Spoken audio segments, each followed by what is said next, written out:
Welcome to Happy Hour with Heather B. Life lessons served with a smile. Today's lesson will be on how life is like a box of cereal. I'm not kidding. So here we go. Have you ever stood in the middle of a cereal aisle for 10 minutes just trying to pick a box? Which is the most healthy? Is there enough protein? This one has way too much salt. Holy poop balls, look at the sugar on that one.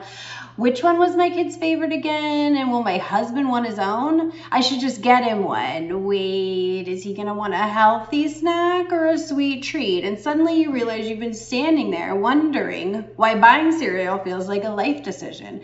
I think that's where a lot of us are in life right now. There's too many options, too much information, too much responsibility, and somehow even a simple decision feels harder than it used to. So today we're going to get into why so many of us are struggling to make decisions, even the ones that seem like they should be quick and simple, like choosing a cereal. As women in our late 30s, 40s, and better, learning to solve these mounting problems instead of avoiding them can change everything.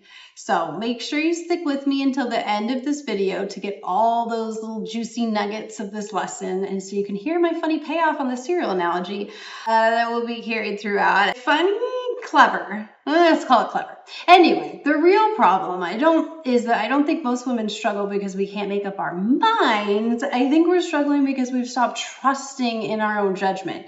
That, and most of us feel like we've met our lifetime quota for solving problems, so we just can't anymore. We second guess ourselves, we overthink, we wonder if we're missing something. We keep waiting for this certainty, hoping that the answer will appear like on a magic 8-ball. And the problem is that certainty never arrives. So we either choose and live in doubt, or we wait and life stays on pause.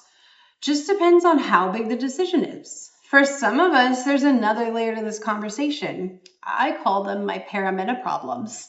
I'm talking about the added brain fog, more overwhelm, more mental clutter.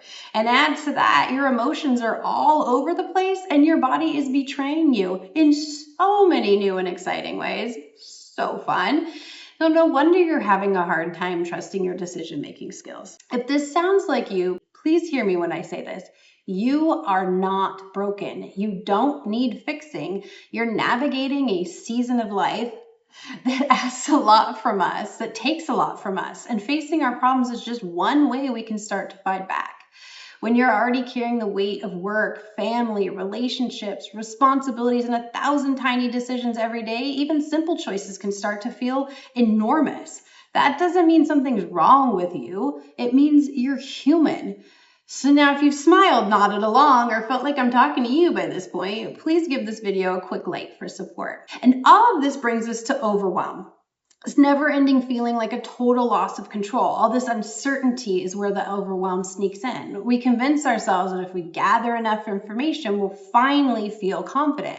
You stand there in the grocery store aisle, reading label after label to make an informed decision. But confidence doesn't come from gathering information forever. At some point, people will come down that aisle and want to just grab their cereal and go. So you need to move it along.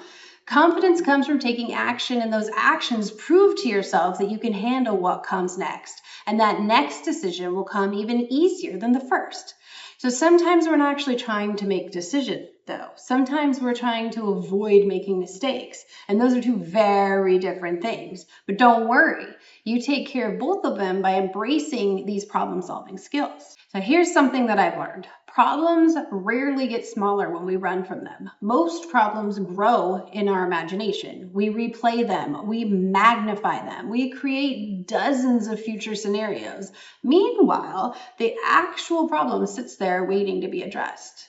So stop obsessing over the perfect solution. Remember what's important, because the goal isn't to find the best answer. The goal is to move forward toward what matters. And that's a huge distinction. When we're overwhelmed, we often give the solution too much weight. And we start believing that there's one perfect answer. And if we don't find it, everything's just going to crumble, fall apart. But most of the time, that's simply not true. Maybe the answer is asking for help, or doing less, or even delegating. I know, ugly words. Solutions don't always look the way we expect them to. The most important thing we've all been missing is giving ourselves a break. Choose a cereal, and if it's the wrong one, try again next time. I've dabbled in delegating at home before, here and there, but it's always been more of an explosion than a conscious decision. So lately, it's become something different. For me, it's been showing up like a boundary, a lifeline even. I've realized that every problem doesn't have to become my problem. Every task doesn't require my involvement. Every responsibility doesn't have to land on my shoulders first. For years, I've thought being responsible meant carrying everything, solving everything, remembering everything, managing everything. And lately I've realized that sometimes the solution isn't doing more. Sometimes the solution is letting someone else help carry the load. If somebody at home doesn't like the cereal picked, they can buy their own damn cereal next time. Better yet, send them to the store in the freaking first place. Problem solved. Now we're getting to the really juicy stuff. Are you ready? The people who move forward in life aren't the people who always make perfect decisions. They're the people who trust themselves enough to recover when things don't go according to plan. That's the secret. Trust yourself more than you fear being wrong. Trust yourself to delegate when it doesn't have to be you. Trust yourself to know the difference. And if you feel like you've connected with this video in any way to this point, go ahead and subscribe to my channel so you can see all my new content as I release it.